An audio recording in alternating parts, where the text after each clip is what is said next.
E agora no verso 10, vai mostrar aí o primeiro gentio a ser cheio do Espírito Santo, o centurião Cornélio.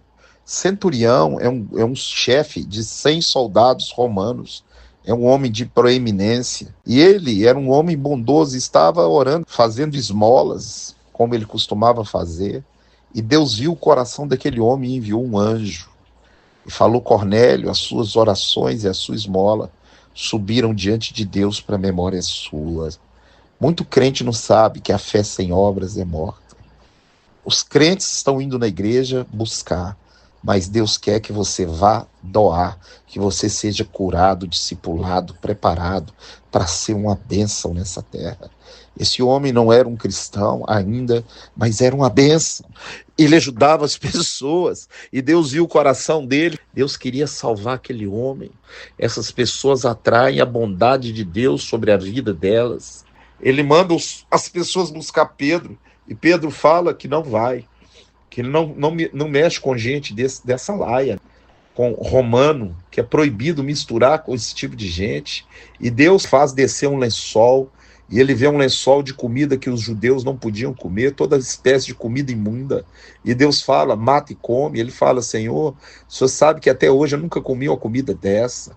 E Deus fala: aquilo que eu santificar, você não considere imundo. Ele não está falando nada de comida, ele está falando a respeito do centurião. E Pedro, então, reconhece que Deus quer que ele vá lá no centurião, pregue para ele. Pedro vai à casa daquele homem e fala: reconheço por certo que Deus não faz exceção de pessoas. Deus quer salvar tu e a tua casa. O seu papel não é ser juiz, o seu papel é levar a palavra da verdade. Em 1 Timóteo capítulo 2, verso 4, fala o desejo de Deus. Lá está escrito: o qual deseja que todos os homens se convertam e cheguem ao pleno conhecimento da verdade. É hora de você deixar de ser um crentex, é hora de você sair do muro, pregar a palavra, seja uma bênção. E quando Pedro chega, aquele homem que era um pagão vai ajoelhar aos pés dele, ele fala: levanta que eu sou homem como você. E a casa dele está a família dele, os amigos dele, sedentos da palavra. E quando Pedro prega, na pregação as pessoas se convertem, são batizadas e ficam cheias do Espírito Santo, que agora o evangelho, a salvação, foi aberta para os gentios. Não era só de judeu, nem de prosélito, mas agora a porta se abriu para todas as pessoas. No verso 45, os judeus ficavam admirados porque o Espírito Santo também havia sido derramado sobre aquelas pessoas, sobre os gentios. No verso 48, Pedro ordena que eles fossem batizados em nome de Jesus Cristo, e eles pedem para que Pedro fique com eles alguns dias, ensinando. Louvado seja o nome do Senhor.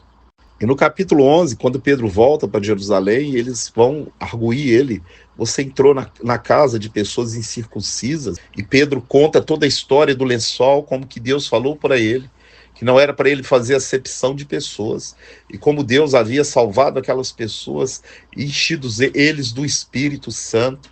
E todos ficam admirados, porque também a salvação foi aberta para os gentios. Verso 18, eles acalmaram, e falaram: louvado seja Deus, porque a salvação e o Espírito Santo também chegou até os gentios. Os que foram dispersos por causa da morte de Estevão começaram a alcançar Chipre e outros lugares mais distantes, e o evangelho estava sendo pregado.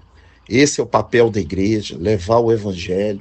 A ordem de Jesus em Mateus capítulo 28, ide por toda etnia, mundo, toda nação e pregai o evangelho, não é para fazer crente, mas para fazer discípulo em nome dele, batizando em nome do Pai, do Filho e do Espírito Santo.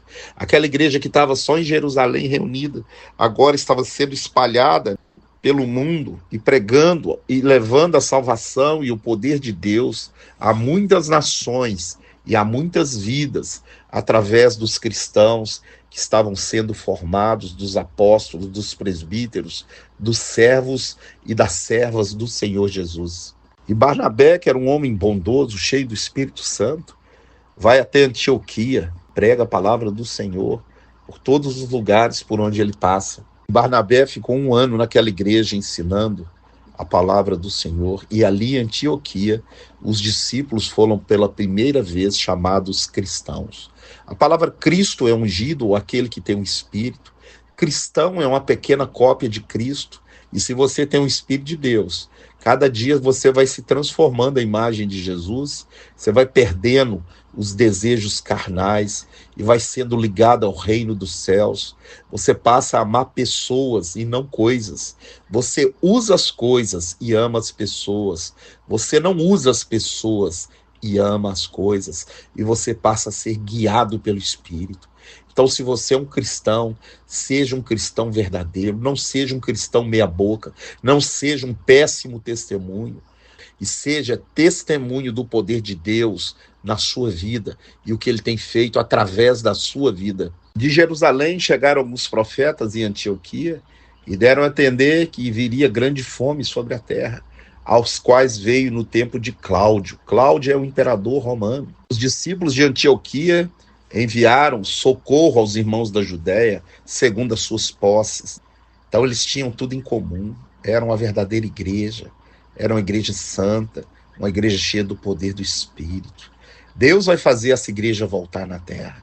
Toda vez que a igreja é perseguida, toda vez que a igreja é maltratada, Deus derrama grande poder e traz grande salvação. Creio que antes da volta de Jesus, nós veremos muito do poder de Deus nessa terra.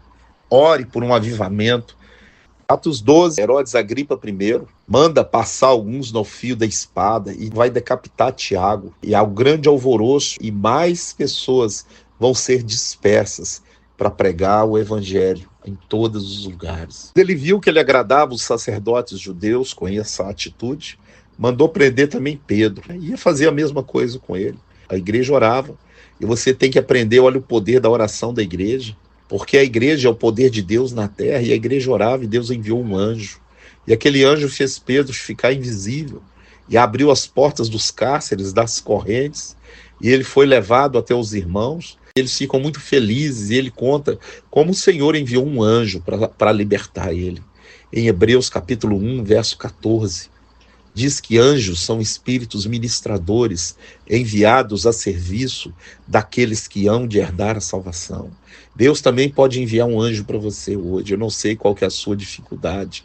Eu sei que o Deus que nós servimos, ele é o mesmo ontem, hoje e eternamente. E agora Herodes vai tirar umas divergências entre o povo de Tiro e Sidom. E quando ele apresenta diante daqueles homens, aquelas pessoas dizem, isso aí não é um homem, mas é um Deus, e ele não dá glória a Deus, e ele cai expirado, morto na hora. Não deu glória a Deus e caiu comido de vermes. Glória a Deus pelo poder dele, que esses homens injustos não ficarão impunes. A Bíblia diz que todos terão que comparecer diante do tribunal. Uns para glória eterna e outros para vergonha e horror eterno. E a palavra do Senhor crescia e expandia cada dia mais. Quanto mais perseguia, mais a palavra crescia. Essa igreja vai voltar. A igreja perseguida, a igreja do avivamento, a igreja que prega a palavra, a igreja que não tem mimimi. Que Deus te abençoe, te guarde, te livre de todo mal, em nome de Jesus, em nome de Jesus.